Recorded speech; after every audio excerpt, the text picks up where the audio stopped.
नमस्कार, मैं प्रिया। आप देख रहे हैं द बुलेटिन। इस हफ्ते के बुलेटिन में हम बात करेंगे अमेरिकी फंडिंग पर मचे राजनीतिक घमासान की, फिर संगम के पानी को लेकर के केंद्र और राज्य की रिपोर्ट के दावों की, फिर कांग्रेस और बसपा का भाजपा की बी टीम होने के आरोपों की, और जानेंगे एफबीआई की कमान काश पटेल के हाथ लगने के बाद क्या है चर्चा।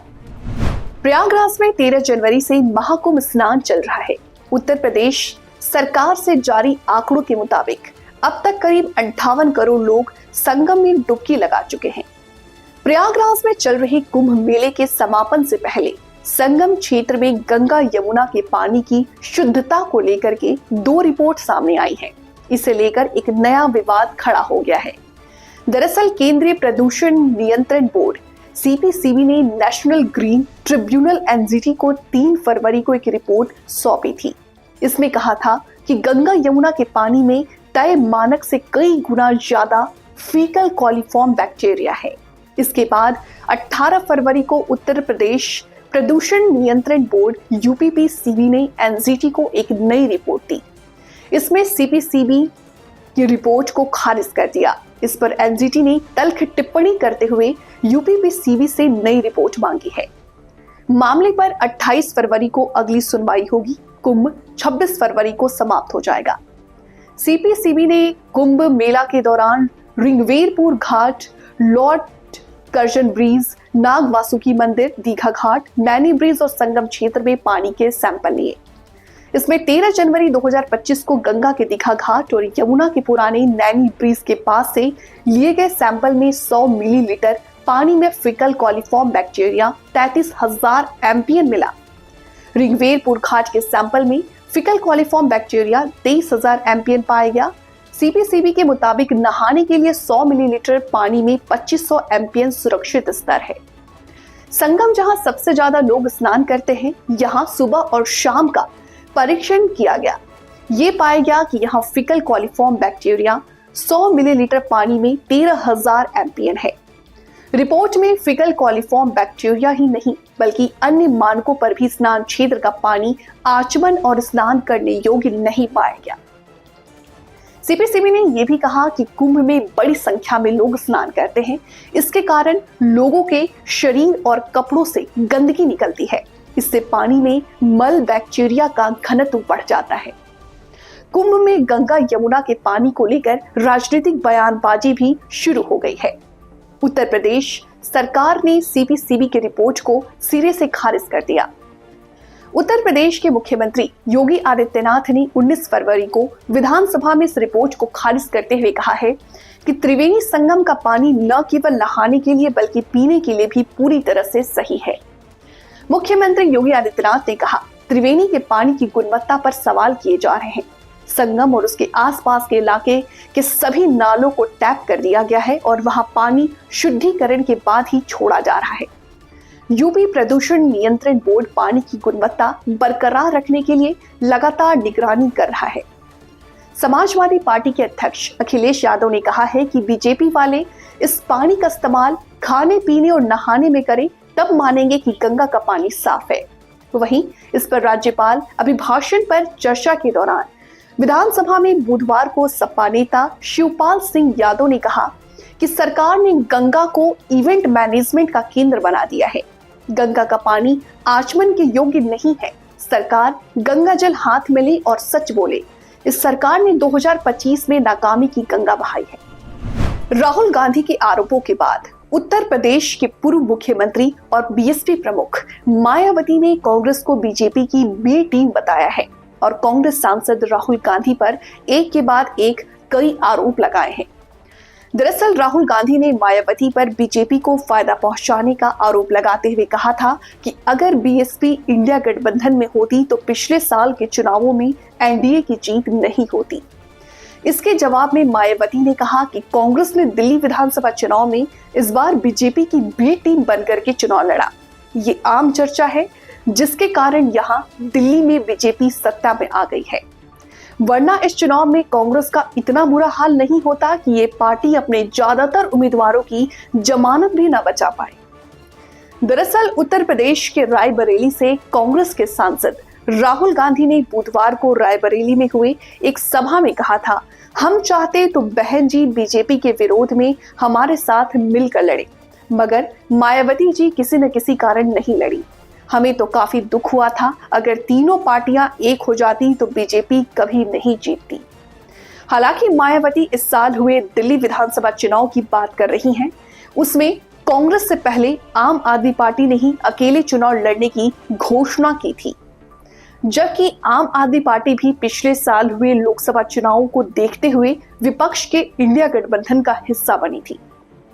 इस दौरान कांग्रेस के नेता अलग अलग मुद्दों पर अरविंद केजरीवाल और आम आदमी पार्टी के साथ नजर आ रहे थे। आप नेता कांग्रेस के साथ केंद्र सरकार के विरोध में दिखे थे। लोकसभा चुनाव में कांग्रेस और आप के बीच दिल्ली की 7 लोकसभा सीटों के लिए गठबंधन में हुआ था। हालांकि इसके बावजूद भी दिल्ली की सभी सीटों पर बीजेपी की जीत हुई थी। अमेरिकी एजेंसी यूएसएड की ओर से भारत में वोटर टर्नआउट बढ़ाने के लिए की गई कथित फंडिंग का मामला तुल पकड़ता जा रहा है। अमेरिकी राष्ट्रपति डोनाल्ड ट्रंप ने कहा था कि भारत को चुनावों में मतदान प्रतिशत बढ़ाने के लिए $2 करोड़ 10 लाख क्यों दिए जाने चाहिए। यूएसएड यानी United state agency for international development की ये कथित फंडिंग भारत के लिए थी या बांग्लादेश के लिए, इस पर अभी बहस चल रही है। लेकिन लगता है कि भारत सरकार ने डोनाल्ड ट्रंप के इस बयान को गंभीरता से लिया है। शुक्रवार को विदेश मंत्रालय के प्रवक्ता रणधीर जायसवाल ने कहा कि इस मामले की जांच की जा रही है और जल्द ही इस पर अपडेट दिया जाएगा।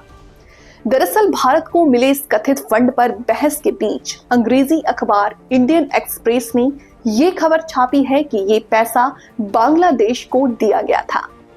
इस खबर के बाद भारत में मतदान प्रतिशत बढ़ाने के लिए कथित फंडिंग पर बीजेपी और कांग्रेस के बीच आरोप प्रत्यारोप का नया दौर शुरू हो गया है। बीजेपी के आईटी सेल के चीफ अमित मालवीय ने इंडियन एक्सप्रेस की रिपोर्ट का हवाला देकर के सोशल मीडिया प्लेटफॉर्म पर लिखा, इसमें $2 करोड़ 10 लाख की फंडिंग के रेफरेंस को गलत तरीके से पेश किया गया है, जिसका मकसद भारत में मतदान प्रतिशत बढ़ाना था। अमित मालवीय ने लिखा है कि इंडियन एक्सप्रेस की रिपोर्ट ने 2012 में एसवाई कुरैशी के नेतृत्व में चुनाव आयोग और international foundation for electoral system के बीच MOU की अनदेखी की है। मालवीय ने लिखा, IFAS अमेरिकी अरबपति जॉर्ज सोरोस के ओपन सोसाइटी फाउंडेशन से जुड़ा हुआ है। उन्होंने कहा कि सोरोस के संगठन को मुख्य रूप से यूएसएड फंड करता है। रिपोर्ट में 2014 से शुरू होकर भारत की चुनाव प्रक्रिया में हस्तक्षेप करने के मकसद से अलग अलग कैटेगरी के तहत कई फंडिंग का जिक्र नहीं है।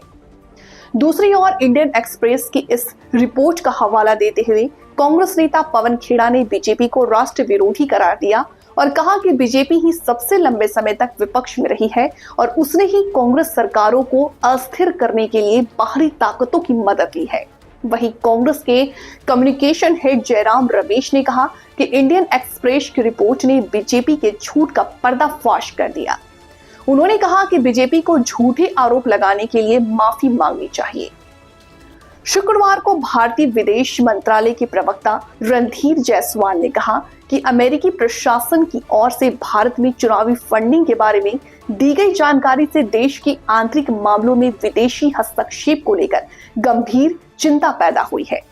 इससे पहले बीजेपी के इस कथित फंडिंग को भारत में विदेशी हस्तक्षेप करार दिया था और इस मुद्दे पर कांग्रेस को घेरा।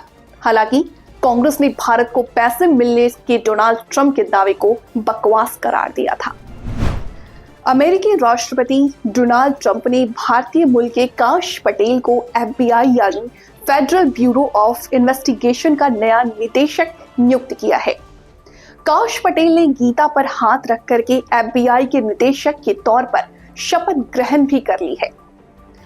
काश पटेल ने अपने पद संभालने के बाद कहा कि आप उस भारतीय की पहली पीढ़ी से बात कर रहे हैं जो दुनिया के सबसे महान देश की लॉ इन्फोर्समेंट एजेंसी का नेतृत्व करने वाला है।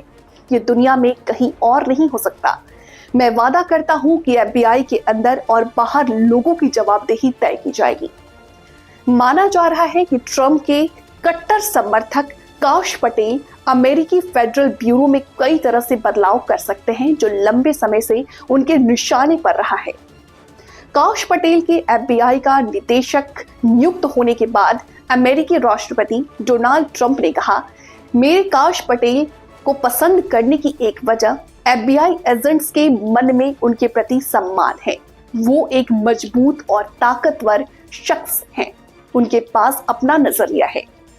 उनके शपथ ग्रहण करने के बाद अमेरिकी राष्ट्रपति कार्यालय व्हाइट हाउस ने सोशल मीडिया एक्स पर लिखा, हमने FBI में अखंडता और न्याय को फिर से स्थापित कर दिया है। अमेरिका को फिर से सुरक्षित करना है। काश पटेल डोनाल्ड ट्रंप के कट्टर समर्थक रहे हैं और अमेरिकी सरकार के शीर्ष लॉ इन्फोर्समेंट एजेंसी के आलोचक हैं। पटेल ने क्रिस्टोफर रे की जगह ली है, जिन्हें ट्रंप ने साल 2017 में FBI का निदेशक नियुक्त किया था। रे ने पिछले महीने ट्रंप के शपथ ग्रहण से पहले इस्तीफा दे दिया था। ट्रंप ने पहले ही संकेत दिए थे कि वो रे को पद से हटा देंगे। काश पटेल की नियुक्ति को 39 के मुकाबले 51 वोटों से मंजूरी मिली है। उनके खिलाफ डेमोक्रेटिक पार्टी के सभी सांसदों ने वोट किया, जबकि वो रिपब्लिकन सांसदों ने भी उनका विरोध किया। काश पटेल की नियुक्ति को 39 के मुकाबले 51 वोटों से मंजूरी मिली है। उनके खिलाफ डेमोक्रेटिक पार्टी के सभी सांसदों ने वोट किया, जबकि 2 रिपब्लिकन सांसदों ने भी उनका विरोध किया। इन लोगों ने FBI के नेतृत्व के लिए उनकी योग्यता पर सवाल खड़े किए और दावा किया कि काश पटेल ट्रंप के आलोचकों के खिलाफ बदले की भावना से काम करेंगे। FBI निदेशक 55 अमेरिकी क्षेत्रीय कार्यालयों में 37,000 कर्मचारियों का नेतृत्व करते हैं। वे सैटेलाइट के माध्यम से जुड़े 350 दफ्तरों और 60 से अधिक अन्य विदेशी जगहों की भी निगरानी करते हैं, जिनसे करीब 200 देशों पर नजर रखने की उम्मीद की जाती है। डेमोक्रेटिक पार्टी ने चेतावनी दी थी कि वो ट्रंप के दुश्मनों से बदला लेंगे। हालांकि काश पटेल ने राजनीतिक प्रतिशोध की किसी भी योजना से इनकार किया। रिपब्लिकन पार्टी के ज्यादातर सदस्यों को लगता है कि काश पटेल देश की शीर्ष कानूनी प्रवर्तन एजेंसी के लंबे समय से लंबित बदलाव लाएंगे, जिसके बारे में और ट्रंप दावा करते हैं कि इसका इस्तेमाल कट्टरपंथियों के खिलाफ हथियार के रूप में किया गया है। लेकिन डेमोक्रेटिक पार्टी का कहना है कि पटेल एक कट्टर दक्षिणपंथी सिद्धांत के समर्थक हैं, जिन्हें लॉ इन्फोर्समेंट का बहुत कम अनुभव है। डेमोक्रेटिक पार्टी का मानना है कि काश पटेल ऐसे व्यक्ति हैं जो स्वतंत्र रूप से काम करने वाले विभाग का नेतृत्व करने से ज्यादा ट्रंप के प्रति निष्ठा को प्राथमिकता देंगे। फिलहाल इस बुलेटिन में इतना ही। जल्द हाजिर होंगे एक नई बुलेटिन के साथ। तब तक के लिए आप मुझे दीजिए इजाजत। नमस्कार।